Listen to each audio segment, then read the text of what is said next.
Bonjour à tous et à toutes et bienvenue à un autre épisode de Ciné-Histoire hors série spéciale Criterion. Fait un petit moment, on a pris une petite pause parce qu'on était bien occupés, mais on revient en force avec le numéro 60 Autumn Sonate d'automne, on va dire ça comme ça. Ou difficulté. Ben c'est pas évident, là. Je sais pas c'est quoi en suédois parce que oui, hein, c'est un film de Ingmar Bergman, notre deuxième Bergman. En tout cas, dans la collection. Numéro 11 de Seventh Seal. Oui, exactement. On s'en rappelle. On a acheté le coffret de Bergman. Hein. J'ai acheté le coffret de Bergman il y a un petit moment déjà. On a écouté d'autres films de Bergman, Smiles of a Summer Night, je crois, ou quelque chose comme ça. Mais bon, on n'est pas rendu là encore. Là. C'est ça, donc on est rendu au numéro 60, Sonate d'automne, un film de 1978 qui dure 93 minutes en couleur, un format 1.66.1. Puis voilà, une très belle distribution. Évidemment, c'est une petite distribution parce que c'est ce qu'on appelle un chamber room là, ou un huis clos, mettons, on va dire ça comme ça. C'est des films là, qui se passent dans la même pièce ou à peu près, là, une espèce de huis clos. Là. C'est ça en français, là, je pense, mais du genre carnage, du genre quoi d'autre? Et là là. Ça, on en a vu plein, puis je sais pas. Ben c'est ça. Ben, c'est un film, je donnerai pas de titre. C'est un film d'influence pas mal théâtrale. Là, ça se passe, c'est ça, pas mal au même lieu. Il y a comme 5 personnages dans ce film-là. Puis, tu sais, pour vrai, plus 2 que 5, là, mais c'est ça. Donc, évidemment, c'est une... pas évidemment, mais c'est la seule collaboration, en fait, entre Ingmar Bergman et Ingrid Bergman, hein, l'actrice suédoise, mais qui a fait carrière partout à Hollywood, même chose en Italie aussi, qui est connu pour avoir joué dans Casablanca, qui est connu pour, en tout cas, plein de grands rôles. Donc, c'est la première et seule collaboration entre ces deux grands Bergman de l'histoire du cinéma. Donc, elle joue Charlotte, la mère, en fait, de Eva, qui est interprétée par Liv Ullmann, une collaboratrice fréquente de Bergman et aussi la mère d'un de ses enfants. Et voilà, là, Liv Ullmann. Il y a également Lela Nyman qui joue dans I Am Curious, qui est 2 films suédois semi-sexuels ou érotiques, en tout cas je crois, là, de la fin des années 60, qui a longtemps été d'ailleurs le plus grand succès commercial de la Suède aux États-Unis. Ils font partie de la collection Criterion, on va pouvoir les voir un peu plus tard, je pense que c'est numéro 100 quelques, là, fait que on se rapproche mine de rien. Elle joue Elena, ou Lena en fait, là, l'enfant handicapé. On va pouvoir y revenir dans quelques instants. Puis Alvar Björk qui joue Victor, donc le mari d'Eva. Ça raconte quoi cette histoire-là? Ben, c'est ça, c'est une prémisse assez simple. Là, il faut le dire tout de suite, c'est quand même assez différent de Seventh Seal dans l'œuvre de Bergman. Bergman a comme plusieurs phases. Là. Il y a des phases un peu plus poétiques, un peu plus ésotériques, même religieuses parfois. Puis il y a des phases de gros drames. Là. Puis là, ça, c'en est un. C'est pas mal son dernier. C'est son dernier, je crois, film fait pour le cinéma. Il a fait Fanny et Alexandre, je crois, par la suite. Mais ça, c'était comme à la fois à la télé et puis au cinéma. En tout cas, c'était un peu bizarre. Mais ça s'inscrit aussi dans une longue lignée de films de Chamber Room, là, comme je mentionnais. Donc, ces films à huis clos. Puis après ça, là, après ces films-là, Bergman va beaucoup aller au théâtre et beaucoup moins au cinéma. Même pas du tout, en fait, au cinéma. Donc, voilà, c'est pas mal... Seven Seal, c'était pas son premier film, mais c'est pas mal un de ses premiers, là, peut-être dans les 5-10 premiers, mais le premier en envergure, disons. Donc, Autumn Sonata, ça raconte l'histoire, en fait, d'une femme, une trentaine d'années, peut-être 40 ans. Je pense qu'elle a plus comme dans quarantaine, en fait. Ouais. Elle n'a pas l'air d'avoir 40 ans, mais bon. Donc, qui écrit à sa mère pour qu'elle vienne leur rendre visite. Ça fait 7 ans qu'elles se sont pas vues. Et puis, c'est ça, elle l'invite, je me souviens plus c'est à quelle occasion, donc... Mais je pense qu'il n'y a pas d'occasion en tant que telle. Là, oui, il y a une occasion, c'est ça. C'est que le mari de la mère, Charlotte, il est mort. Donc, Leonardo. Puis là... Ronaldo. Non, Leonardo. Okay. Puis c'est ça, donc elle décide de l'inviter un peu à voir comment tu vas et tout. Donc, la mère accepte. La mère est une grande pianiste connue mondialement et puis qui fait des tournées depuis qu'elle est toute jeune et tout. Donc, finalement, elle décide d'accepter l'offre. Elle vient à la maison. non. Puis là, ben, c'est un peu un piège d'une certaine façon parce que la fille veut confronter sa mère, en fait, sur le fait qu'elle les a mal élevés, puis des trucs comme qu'elle ça. Qu'elle les a pas élevés du tout, finalement, là, qu'elle n'était pas là dans tout leur growing up. Là. Ouais. Mais c'est qu'elle les piège aussi parce qu'il y a sa sœur handicapée qui est là, puis qui est la mère, lorsqu'elle apprend la nouvelle, elle dit avoir su, je serais pas venu. Mais voilà, donc c'est essentiellement la prémisse, c'est une grosse confrontation, c'est ce qu'on appelle un pas de deux. Donc c'est ça, c'est essentiellement la mère et la fille qui se confrontent sur leur passé, on va dire ça comme ça, et puis qui se remettent leur vérité en pleine face. Des deux côtés aussi, là, tu sais, faut le dire. Là. Ouais, des deux Charlotte côtés. se laisse pas nécessairement reprocher tout ce que Eva lui ramène. Puis on essaye de comprendre un peu plus ses motivations à pourquoi elle était absente, puis ce que ça lui a fait aussi. Donc c'est ça, c'est les deux bords sont, tu sais, c'est quand même un gros combat. Là. Les deux côtés sont très fâchés. Puis c'est ce qu'on lit partout dans toutes les analyses, toutes les critiques. Tu sais, c'est que ça. En fait, c'est comme 1h30, c'est 1h30 presque là, tapante de dialogue mère-fille avec peu de mouvements, peu de changements de décor, changements de costume, puis tout ça se passe pas mal toute la nuit, puis au souper d'avant, puis c'est que ça, là. Donc, comment t'as trouvé ça? Ben oui, comment t'as trouvé ça? Ben, comment j'ai trouvé ça? C'est super bon, pour vrai. C'est pas le fun à regarder, mais c'est pas si pire que ça non plus. C'est très bon. Je trouve, par contre, que, tu sais, en lisant des analyses, justement, des critiques, tout ça, je siffle quand je parle. Il y a les deux actrices avaient été choisies par Bergman pour ces rôles-là, puis il n'avait pas pensé à personne d'autre. En fait, il voulait vraiment que ce soit Liv Ullmann et Ingrid Bergman, probablement en raison des échos que ça a avec leur propre vie aussi. On le comprend là dans justement les documentaires et tout ça qui ont été faits sur le film, que les deux se sont retrouvés dans des situations semblables à leur personnage, mais en fait plus à Charlotte que à Eva, les deux.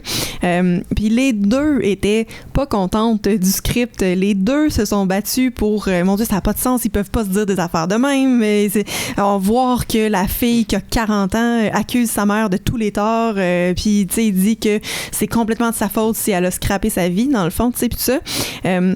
Ce que je comprends, par contre, je peux pas me placer derrière cette position-là, puis c'est plate parce que les deux actrices étaient quand même un peu contre le, pas contre le propos du film, mais tu sais, avaient de la misère avec ce que ça véhiculait peut-être là, puis mais ils ont pas chialé sur le fait qu'il avait été choisi pour le faire, par contre, mais c'est ça. Sauf que je suis pas d'accord avec elle, tu sais, je trouve que le film il est douloureux à regarder, puis c'est pas vrai que Eva est pas fair avec sa mère, ça m'émeut.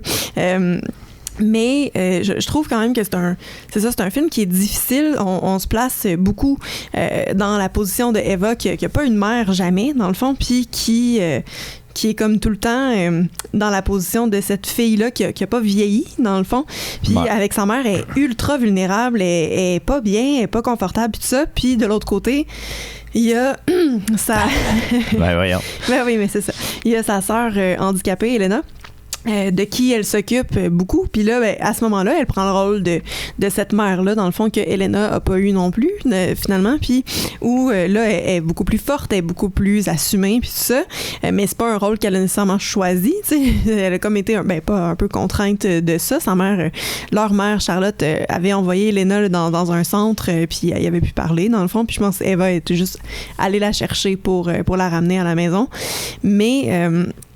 il y a beaucoup de contrastes dans ce film-là, mais je suis pas c'est plate, mais je peux pas dire que je suis d'accord avec les deux actrices de pas être en accord avec les difficiles propos du film. Puis je pense que pour les deux, ça venait les chercher en raison de leur situation personnelle, parce que les deux se sont fait un peu exposés sur la place publique pour avoir abandonné leur famille, puis tout ça, puis des scandales, puis tout ça. Mais comme c'est ça, je peux pas me rallier à cette position-là, dans le fond. Je pense que le point principal, la critique principale qu'il faisait, c'était que le film envoie un message de comme si t'es une mère, faut que tu restes à la maison puis faut pas que t'ailles de carrière. Là. Je pense que c'est ça qui reproche au message du film parce que c'est à peu près ça là, au final qui... Mais c'est pas ben oui. Mais non, je suis pas d'accord avec ça. Je pense qu'il y a quand même une façon d'avoir une balance là-dedans, là, de trouver un équilibre. Puis aujourd'hui, c'est que ça qui se fait, là, dans le sens que, tu sais, on reprochera pas à une mère qui fait du 9 à 5 puis des petits événements de temps en temps avec la job de pas être là. Tu sais, ben, il y en a qui reprocheraient, oui. Ben non, mais pas un 9 à 5 régulier, misère. Mais c'est pas des gens qui ont des 9 à 5 réguliers. Je le sais, parce que là, c'est une artiste, c'est une pianiste de renommée, puis elle était juste jamais là, elle était tout le temps en tournée, puis tout ça, c'est pas la même situation, mais peut-être que c'est ça qui reprochait les filles au film. Par contre, je trouve que tout ce qu'elle dit, puis tout, en fait, tu sais, je pense que dans ce film-là, il faut comme se placer d'un côté ou de l'autre, là, finalement, parce que c'est que ça qu'on voit entrer en confrontation pendant tout ce long dialogue-là, finalement. Puis c'est plate, mais je suis vraiment beaucoup plus du côté d'Eva. Puis alors que je peux pas me rallier à ce personnage-là non plus. Je veux dire, il m'est rien arrivé. Comme ma vie est vraiment cool. Avec mes parents, ça va super bien. Mais je me rapproche beaucoup plus de ce que Eva ressent que ce que Charlotte a vécu aussi. Là, t'étais pas là. T'as pas de droit. T'as pas... je sais pas. T'as peut-être d'autres opinions. Ben oui puis non. Là, c'est que... En gros, c'est que, tu sais, il y a une part de rationnel puis d'irrationnel. Là. Oui, c'est sûr que la mère Charlotte est pas là pendant l'enfance, puis tu sais, le 3/4 du temps quand elle est là, tu sais, elle pratique son piano, puis quand elle est toujours cordiale avec ses enfants, mais elle n'en prend pas soin, puis elle les aime pas tant que ça. Puis on dirait que c'est parce que c'est ça, cette partie rationnelle-là, elle existe, puis ça, on l'a déjà vu ailleurs dans le cinéma aussi, mais il y a la partie un peu irrationnelle où là, elle met la faute de la maladie de sa sœur sur sa mère, sur le fait qu'elle soit pas là, puis que c'est à cause de ça que sa sœur soit tombée malade, alors que là, oui, puis à un moment donné, c'est Charlotte, il dit, tu es en train de me dire que c'est à cause de moi qu'elle est tombée malade, puis Eva qui fait oui. Oui, je sais, là, non, je sais, je peux pas aller, on peut pas aller jusque-là. C'est parce qu'en même temps aussi, tu sais, c'est un peu sketch cette partie-là aussi, parce que c'est essentiellement, elle est comme tombée malade. Ben, la maladie est survenue tout de suite après que Charlotte ait décidé, un moment donné, elle est revenue de tourner ou peu importe, puis elle était supposée repartir dans 4 jours, puis elle est repartie le lendemain, une affaire de même. Puis aussi, Lena était comme amoureuse de Leonardo aussi. L'amant de Charlotte. Ouais, puis lui aussi, finalement, il était pogné avec les enfants vers la fin, fait que lui aussi, c'est juste poussé comme ça. Puis c'est là, après ça, qu'elle a développé sa maladie, mais bon, tu sais, je pense que c'est pas exactement comme ça, quoique c'est une maladie nerveuse, fait que peut-être qu'il y a une crise de nerfs, je sais pas trop, mais tu sais, c'est ça, c'est que c'est des gens qui mais des deux côtés, c'est ça, des deux côtés, ils ont des reproches à se faire. Puis la vraie question qu'il faut peut-être se poser, puis que ces personnages-là se posent pas, c'est comme, est-ce que leur vie aurait été différente si la mère avait été là? Pose à la fin, là, Eva, elle dit, tu sais, elle dit, je sais pas si je suis plus contente que t'aies pas été là, ou tu sais, est-ce que ça aurait été... Je pense qu'il l'adresse là quand même vers la fin du long dialogue, tu sais, justement, qu'est-ce que ça aurait été si t'avais été là finalement.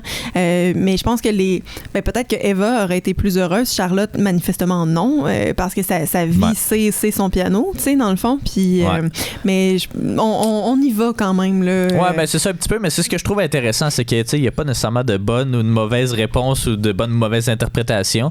Puis, tu sais, il y a d'autres niveaux aussi, là. Donc, Eva, elle a un enfant de 4 ans qui s'est noyé, puis, donc, qui est mort, évidemment. Et puis, elle transpose un peu son instinct maternel sur sa sœur, au final. Tu sais, on a l'impression qu'Eva veut pas répéter les erreurs de sa mère puis être présente à tout prix, mais c'est comme une semi-journaliste aussi, elle écrit des livres, elle fait des affaires, puis tu sais, son mari dit que, tu sais, depuis qu'elle a accouché, elle est plus la même, puis tu sais, elle fait plus rien ou peu importe. En tout cas, puis l'instinct maternel est beaucoup arrivé, mais tu sais, c'est un instinct maternel un peu pas vicieux, là, mais quasiment, là, parce qu'elle prend soin de sa sœur, mais au final, c'est juste pour prendre soin de quelqu'un, là, parce qu'elle n'a pas besoin. En tout cas, c'est un peu particulier, puis c'est tout pour remettre ça d'en face à sa mère. Puis c'est comme quasiment un man chosen by proxy. Ouais, ben c'est ça, tu sais, il y a un petit peu de ça. Tu sais, les deux, ils arrivent, tu sais, cette rencontre-là arrive, puis chacun a des présupposés sur comment ça va se passer. À un certain moment, Eva, quand là, ma mère, elle a été choquée quand elle a vu Lena, c'est tant mieux. Il y avait comme une satisfaction malsaine, là, beaucoup de malice là-dedans. Puis Eva, c'est pas un personnage qui est si dur non plus. On la voit vraiment, même dans son habillement, dans la façon dont elle attache ses cheveux. Moi, je suis beaucoup plus là-dedans dans mes analyses, mais c'est ça, on la voit tout le temps comme super douce, vraiment comme sans aucune malice. Puis là, elle était vraiment contente que sa mère ressente du désarroi, dans le fond, là, parce qu'elle dit, si j'y avais dit d'avance, ça serait juste pas venu. Donc, elle cache ça là, jusqu'à temps que les valises soient toutes défaites dans la chambre où elle va rester, dans le fond. Puis, elle est comme contente. Là, après cette scène-là, elle parle à son mari, Eva, puis elle est comme, là, check ça, elle va capitaliser là-dessus sur le fait que elle a rencontré sa fille handicapée, puis là, check ça, elle va descendre en tant que veuve. En robe noire. Puis tout. Puis finalement, elle descend en robe rouge, puis resplendissante, puis tout.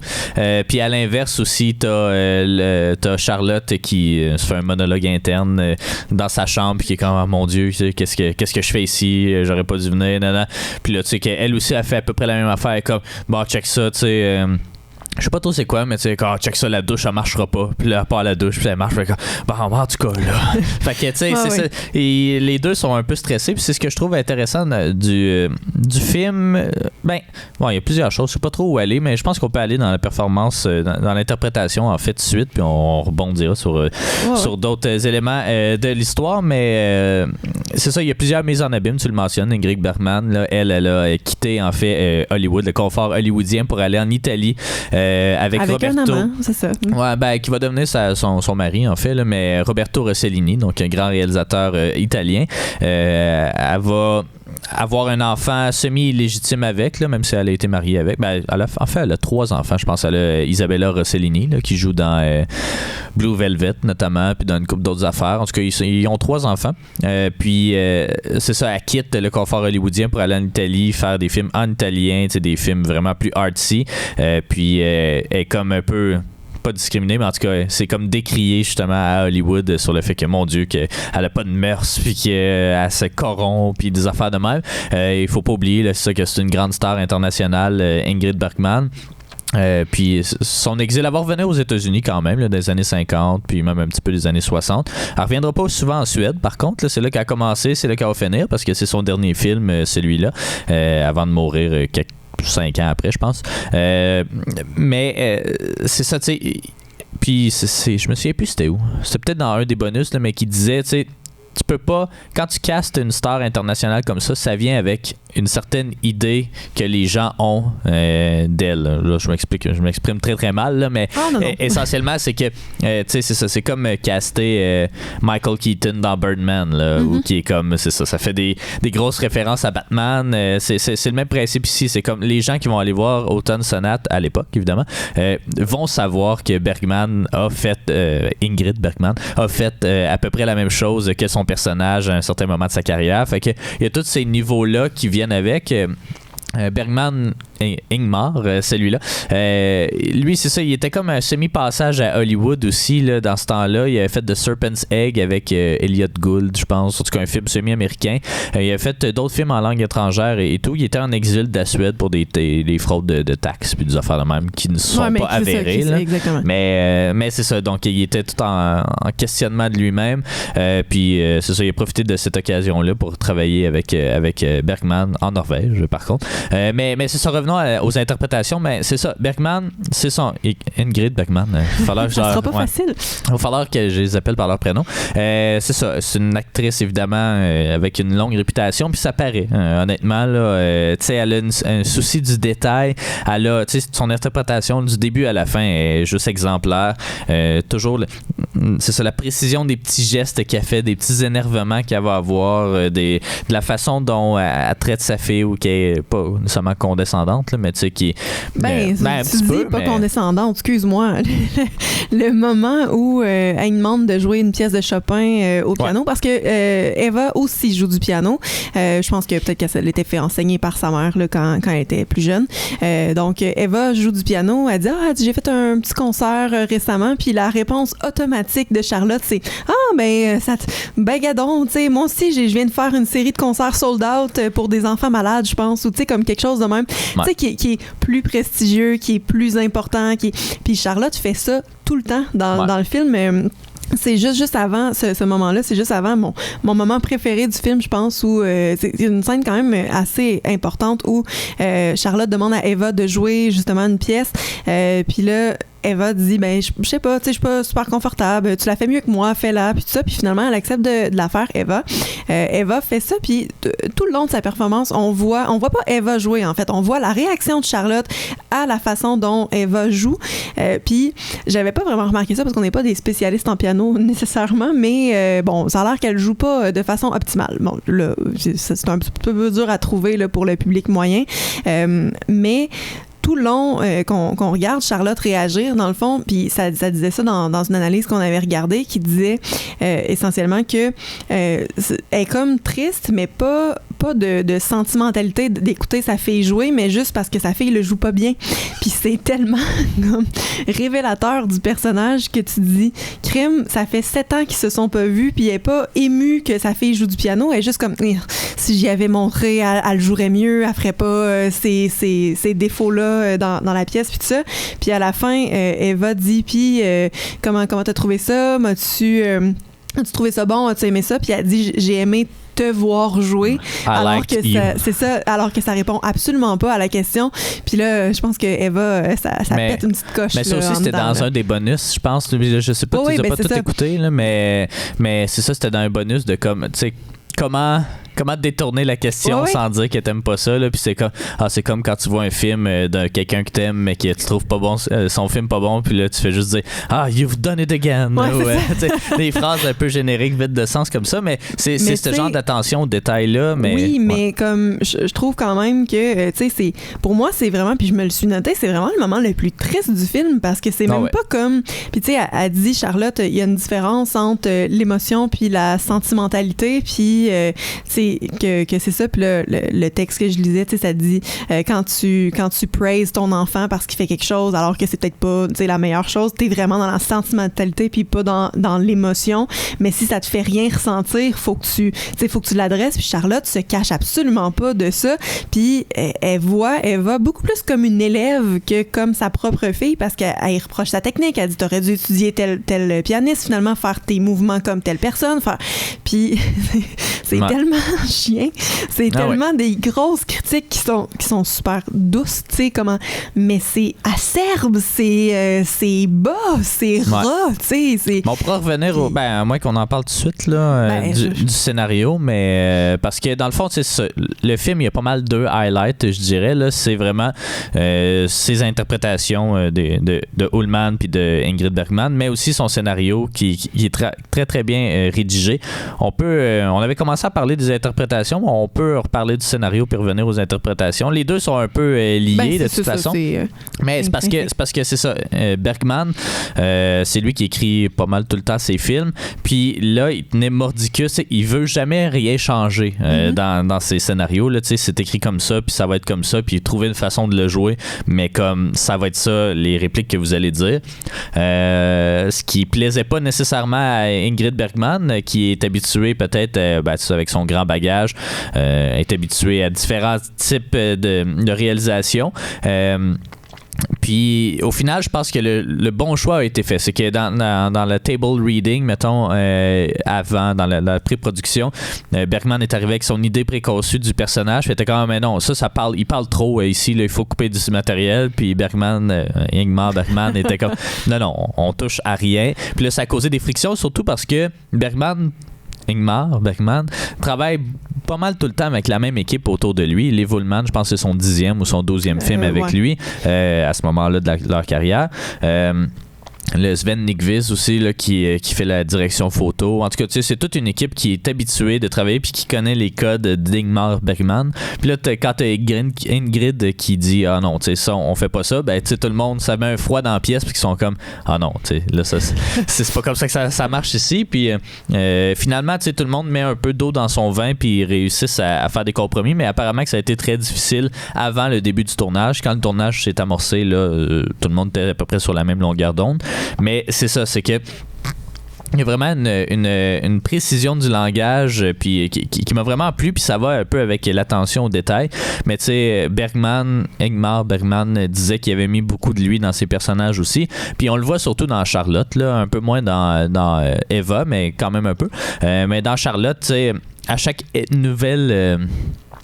nouveau moment de vie que sa fille vit, ben Charlotte, elle référence à que ah oui, là j'étais en train de jouer du Mozart, ouais. Ah là j'étais en train de faire telle affaire, puis on le voyait, je me souviens plus dans quel bonus, on va revenir de toute façon sur les bonus, mais Ingmar aussi disait la même chose. Il était comme, tu sais, moi mes enfants, j'ai pas été super présent comme ça, puis leur moment de vie, ben c'était ok, tu sais, ça je faisais tel film pendant ce moment-là, puis tout, puis ça tout le temps Charlotte a fait référence, ah tu sais, j'ai manqué la naissance de votre fils, mais désolé, j'étais en train d'enregistrer l'œuvre de Mozart au complet, là, j'avais absolument aucun break. Puis en tout cas, il y a plein de petits moments comme ça. La scène du piano aussi, là, c'est quand même assez audacieux que d'essayer de nous montrer qu'il y a comment deux interprétations différentes d'une pièce de Chopin quand tu connais pas la musique classique, tu connais. En tout cas, pour nous, ça fait pas une si grosse différence. Il y en a une différence au final, on l'entend, mais comme les deux sont bien joués, mais pas de la même façon. Là, fait que c'est à peu près ça. Mais c'est ça, il y a vraiment cette. Tu sais, c'est ça. C'est vraiment construit, puis c'est vraiment construit comme une sonate. Là. Puis là, tu sais, je vais t'aller lire un petit peu comment est-ce qu'on construit ça, une sonate, là, mais c'est vraiment une espèce de pièce qui commence un peu bien au début, mais qui commence lentement, puis qui a un crescendo jusqu'aux 2/3 où là c'est comme l'explosion, puis après ça c'est la chute.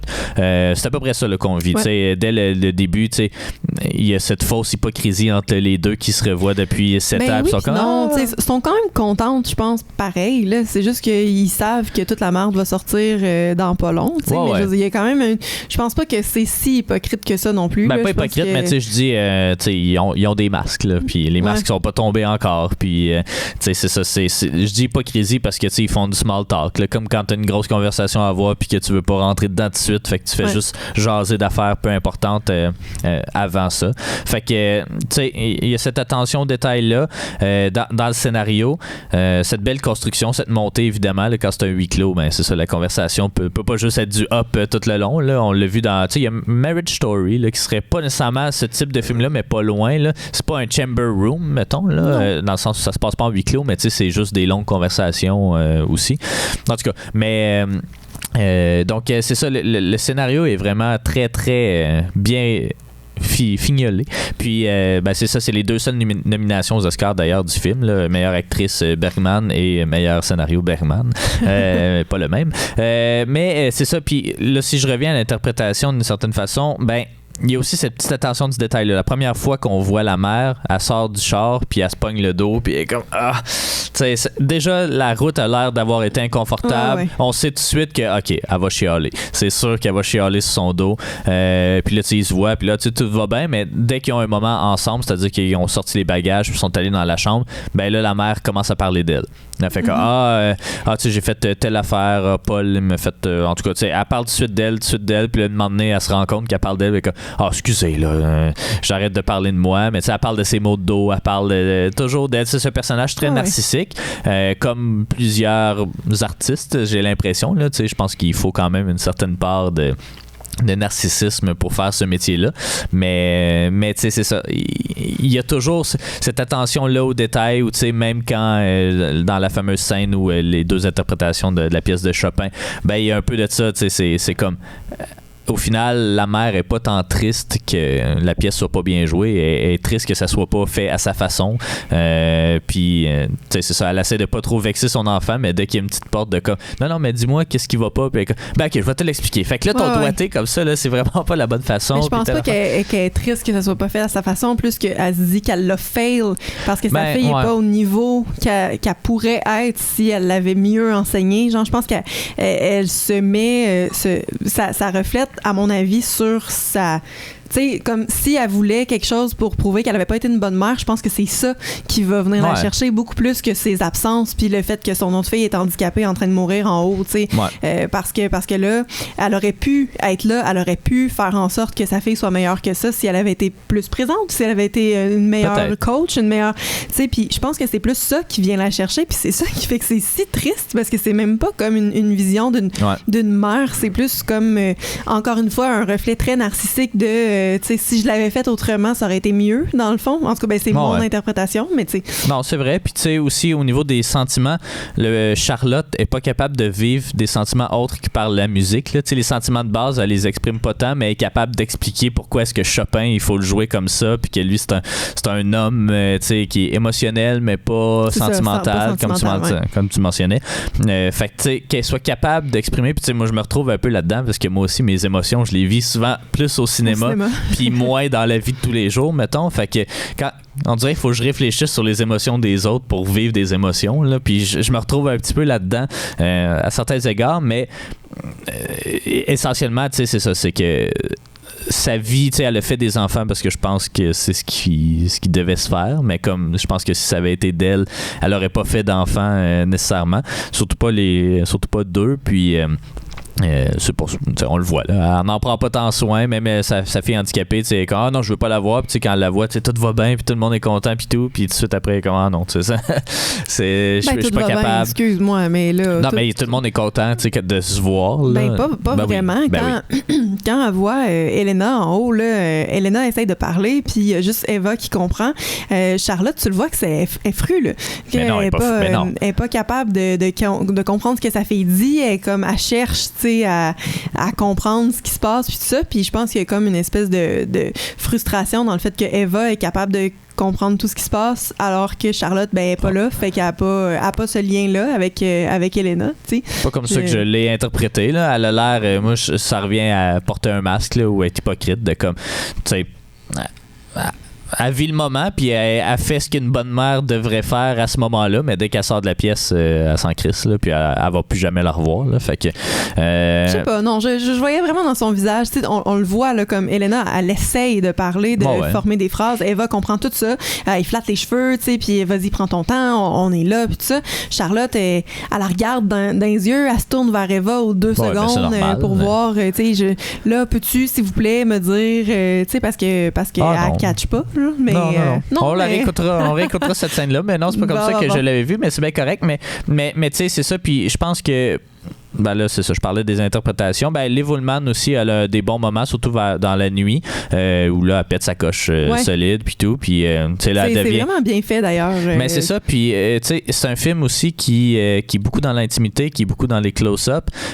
Puis, tu sais, au début, les close-up, toi, je sais que t'aimes pas ça, là, mais comme les close-ups sont beaux, tu sais, tout le monde est bien placé puis tout, puis là, rendu à la nuit, là, tout le monde sont laids, là, tu sais, oui, c'est Ullmann, elle pleure, puis elle est fâchée, puis, tu sais, l'autre est semi-dépeignée, elle fume, elle est pas en contrôle, tu sais, comme, tu sais, c'est une dure nuit, mais ça, les close-ups, évidemment, ça renforce cette atmosphère claustrophobique, là, qu'on ressent parce que c'est un huis clos aussi, c'est toujours à peu près dans la même pièce.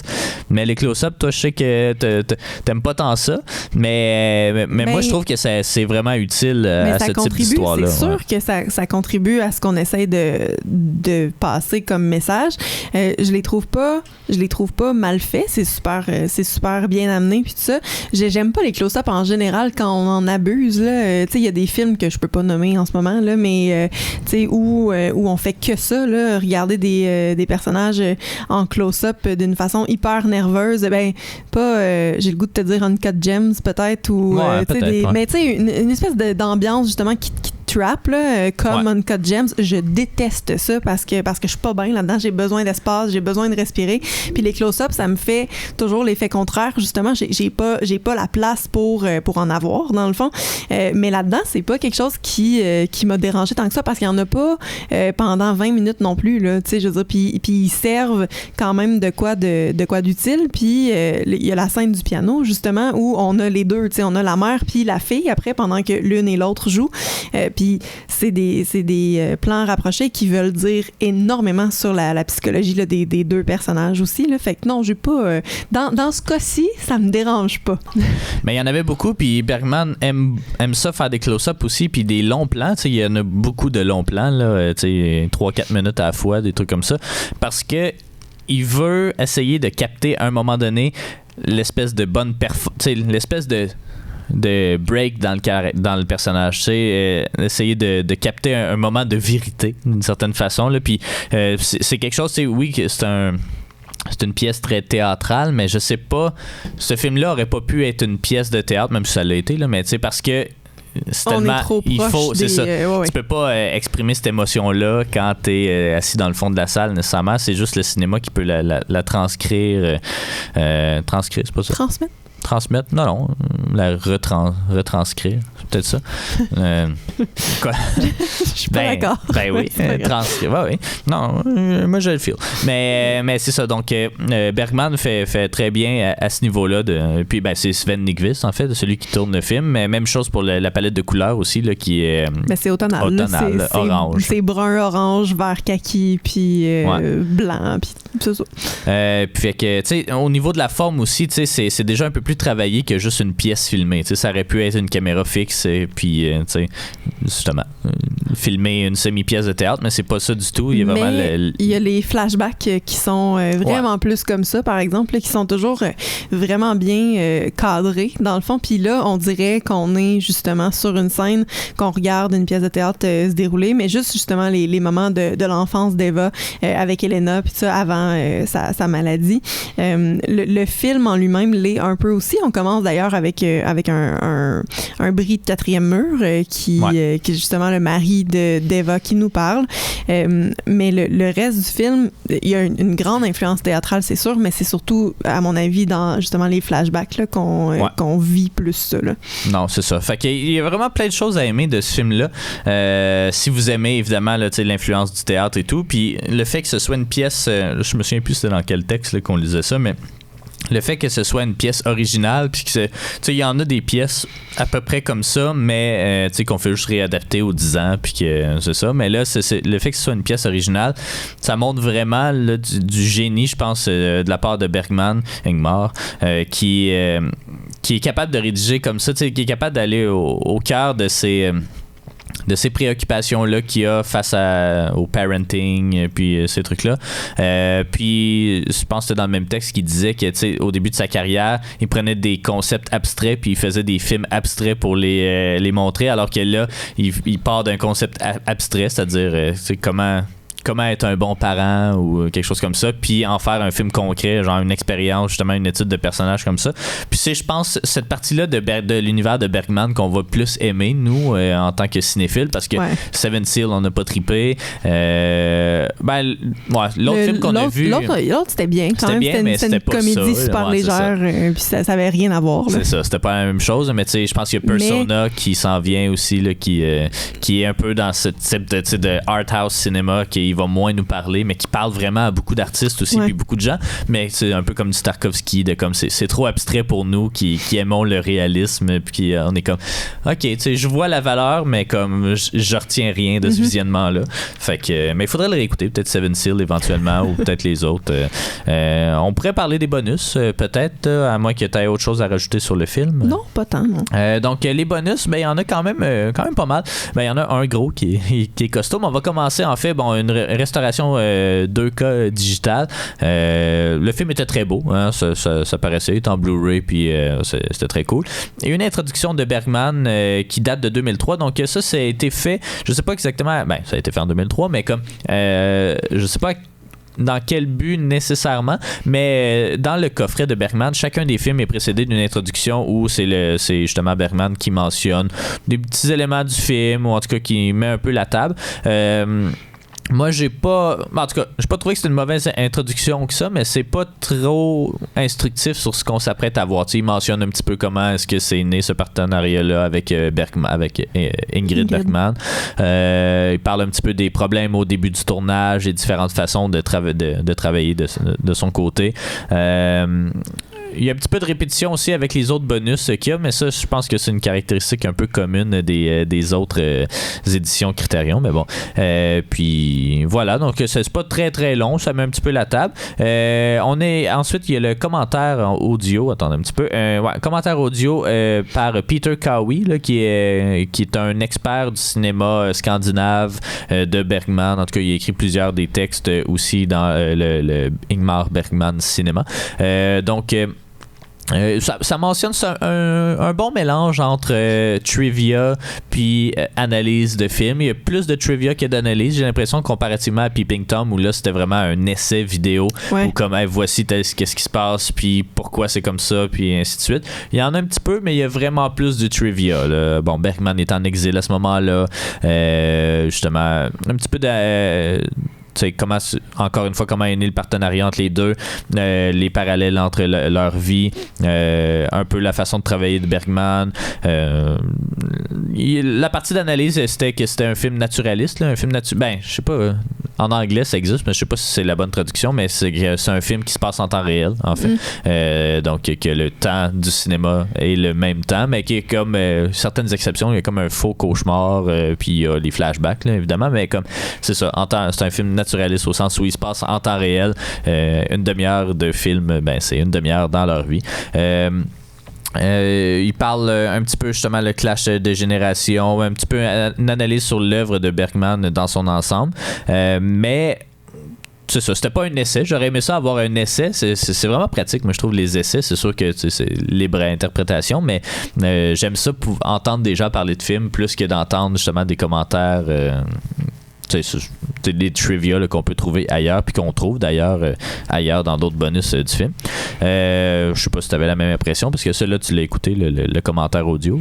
Oui, ben c'est ça. En fait, c'est qu'on n'a rien appris nécessairement. T'sais, on apprend justement sur le background du film, mais pas nécessairement on fait pas d'analyse. Sauf, c'est ça, le bout que je m'étais noté, en fait, qui m'avait vraiment marqué, puis que j'y pense encore, la scène du piano, là, qui dit elle est plus triste de voir que sa fille est pas bonne, que genre émotive de l'entendre jouer, là. Puis c'est vraiment venu me chercher, ce passage-là. Puis j'ai fait tabarouette, OK, on est là, mais juste pour montrer l'ampleur de ces personnages-là. Mais on n'a pas, c'est ça, puis même dans les essais qu'on a lus, les critiques, tout ça, j'ai l'impression que le film se comprend assez bien, tu sais, puis c'est facile de se faire son propre chemin là-dedans. On n'a pas besoin nécessairement de contexte extérieur pour comprendre ce qui se passe, puis pour l'analyser à notre façon, finalement. Tu sais, il n'y a rien qu'on va aller chercher de plus, dans le fond, avec de multiples visionnements ou des lectures, là, en tout cas. Ben, c'est ça. Puis même chose aussi pour l'autre bonus là, qui est quand même assez substantiel. En fait, ça s'appelle The Making of Autumn Sonata, qui est un documentaire de 3h30 sur le tournage du film, toutes les phases de la production et tout. Tu sais, tous les éléments qu'on l'a dit, la discorde entre les Bergman, l'espèce de travail derrière les personnages, même la façon de réaliser de Bergman, on le retrouve tout là-dedans. Ça me fait penser un peu là, à Get Back, le documentaire sur les Beatles. Sur les Beatles, mais ça, sur la création de l'album Let It Be. Au sens où je pense qu'il faut vraiment être un fan soit du film, soit de Bergman pour vraiment apprécier à sa juste valeur. Ça, c'est long, 3h30 pour un film qui dure 1h30. Là. Mais c'est ça, il n'y a pas de narration, rien. C'est vraiment juste une équipe qui est là pour filmer toutes les phases de la production. On sent le malaise à la table reading, puis les commentaires de Ingrid Bergman. On voit les répétitions justement théâtrales avant le tournage, le travail qui se fait avec les actrices. C'est ça. Je pense que ça peut être intéressant par exemple pour des jeunes cinéastes qui veulent avoir des cues sur comment diriger des acteurs, des actrices, surtout des gens là, qui ont des fois un ego, je veux pas dire que Ingrid Bergman a un ego démesuré, mais comme t'sais, c'est quelqu'un qui peut être intimidant, je pense, là, avec son bagage.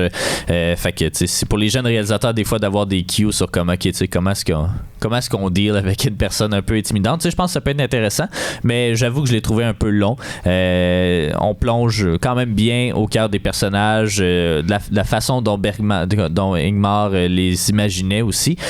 Donc c'est quand même cool. Mais c'est ça, tu sais, Get Back, moi je trouve pas que c'est long les épisodes de 3 heures parce que je tripe ces Beatles, mais tu sais, quelqu'un qui trouve ça un peu qui connaît pas tant l'univers des Beatles, tu sais, il y a pas nécessairement une plus-value à ça.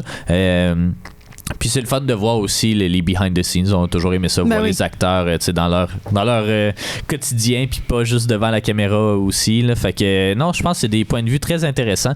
Mais 3h30, c'est un peu long. Mais bon, c'est ça. Ben c'est ça dépend du niveau de fanatisme. Là. Je pense qu'un 3h30 sur ton film préféré, ça peut être vraiment le fun à regarder. Seigneur des Anneaux, moi j'écoute, je sais pas combien de bonus. On a écouté genre 50 heures de bonus, puis on en prendrait d'autres aussi. Harry Potter, même chose.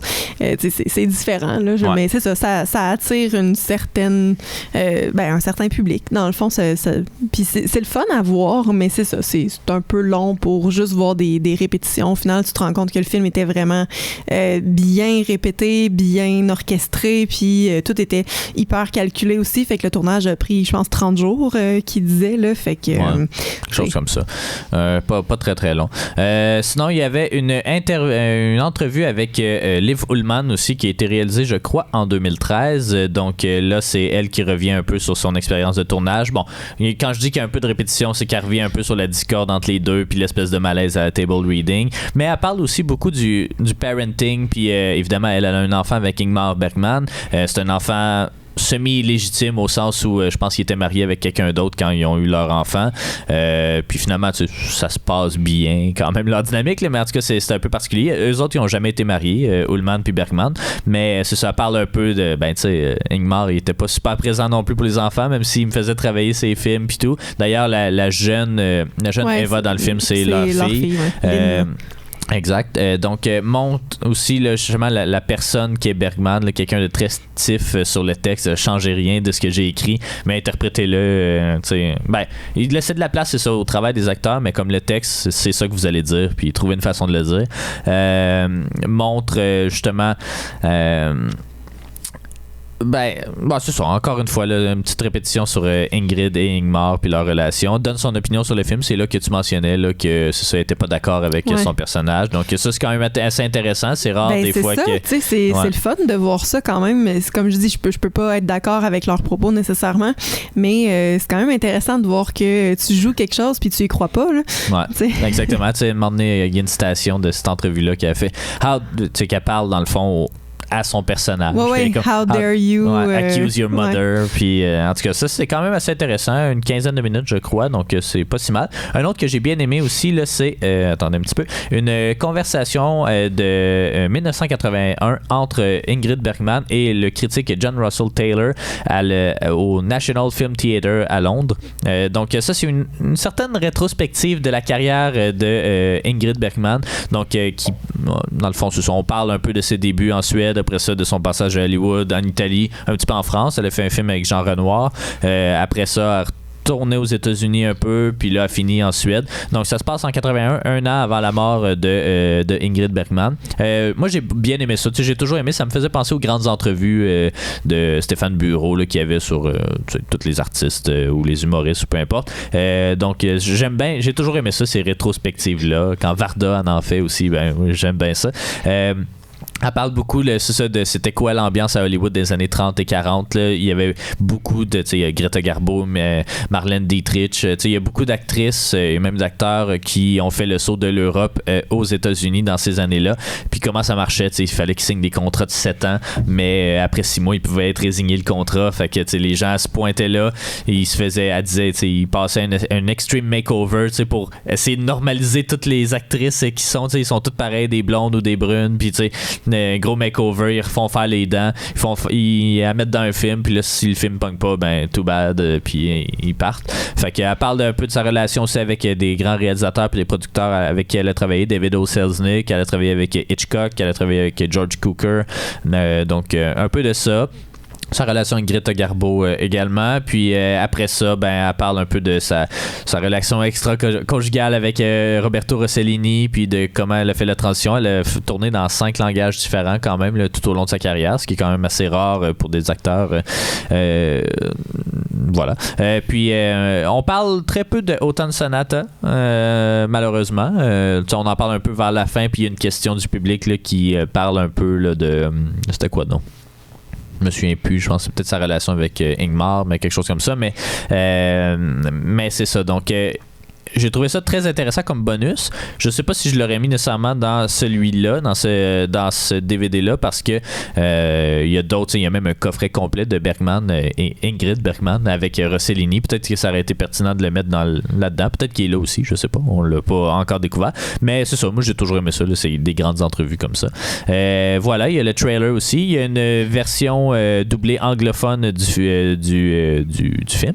Et un essai en fait de la critique Farhan Smith Name, je sais pas comment le dire, là. Il y a bien des lettres muettes là-dedans, mais voilà, là, qu'on l'a lu un peu tous les deux, là, tous l'a lu sur le site de Criterion, puis c'est ça, on n'a rien appris nécessairement, mais c'est quand même une belle analyse globalement.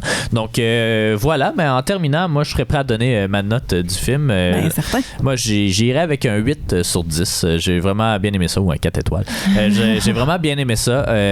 C'est mon type de film, c'est les gros drames un peu lourds. Les huis clos aussi je déteste pas, il y en a qui aiment moins, mais moi j'aime quand même ça, là. Ça me rappelle le théâtre, puis j'ai toujours bien aimé ça.